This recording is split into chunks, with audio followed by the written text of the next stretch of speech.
Hello out there. Good morning, good afternoon. My name is Tony Gore, and this is the first podcast, or I want to say the first conversation here on Gore leadership strategies.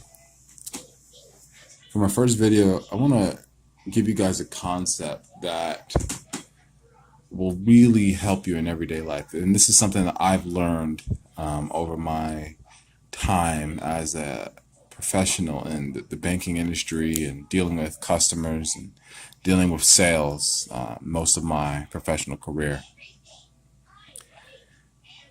And a lot of the times, it's very easy when you're dealing with the public and when you're in sales to succumb to the pressure of trying to make the right deal, trying to make impress your boss or whoever you're working for or with. It's very easy to get burnt out, especially if you don't love what you're doing. And a lot of us, unfortunately, we work in a place that we don't love.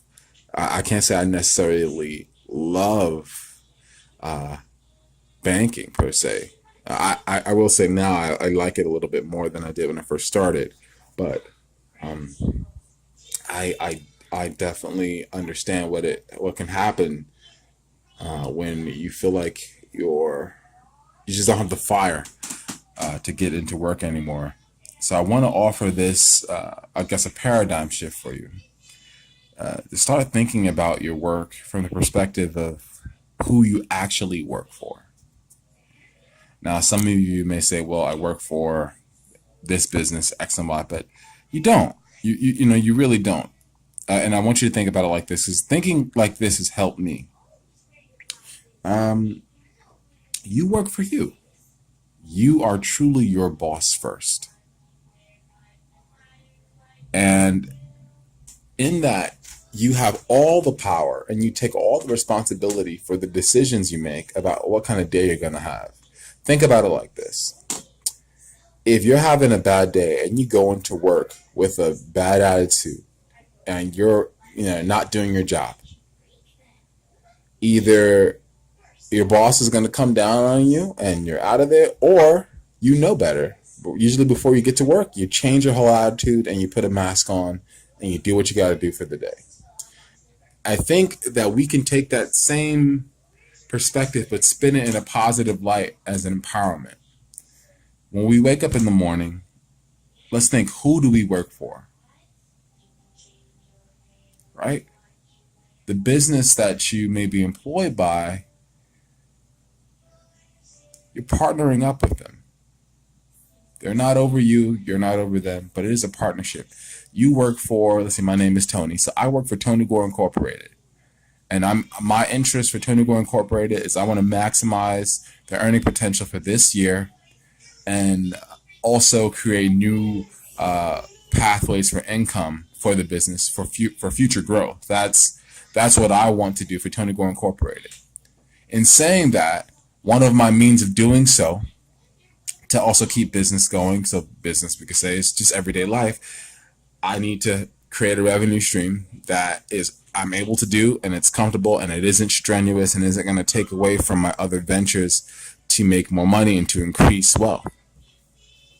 So I look, and you did say you look and you find a company, say, you know what, I'm willing to take some of my time out of my day and partner up with this company and offer my talents for their pay.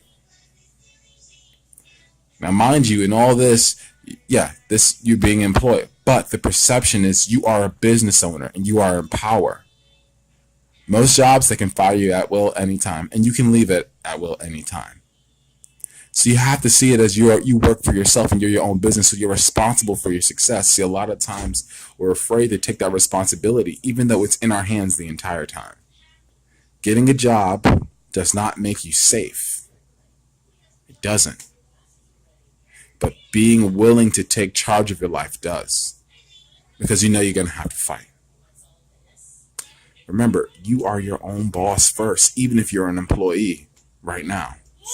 Because I honestly feel like once you start adapting this type of mindset, you will start looking for better and more opportunities because you take yourself more seriously. You take yourself seriously. Think about it. There are things you would do yourself that you wouldn't do at your job, or there's a way you would act or maybe behave that you wouldn't at your job because it would be deemed wrong or inappropriate or unprofessional because it's a business setting. Well, treat yourself in your life like that.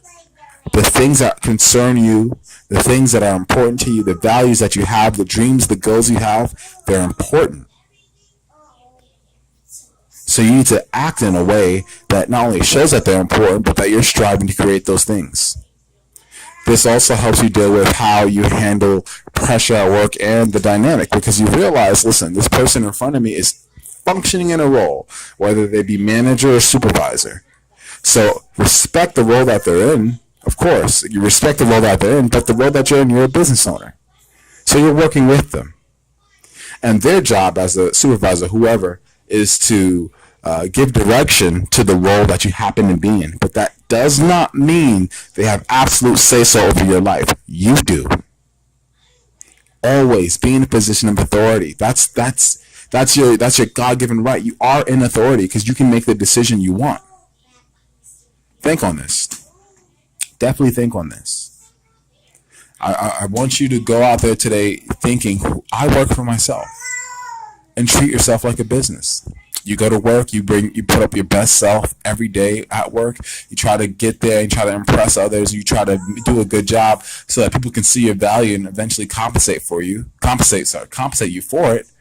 Well, you do it for you every day. That's in everyday life. That's in how you take care of yourself, who you fellowship with, who you associate with, what you read, what you do with your spare time. It's all tied in. Many people know this already. Well, many wealthy people know this already. It's hard work, but it's worth it. And you think otherwise, you're not doing anything at all. You work for you. Take this advice, be motivated, feel good because you're in charge. Have a great day.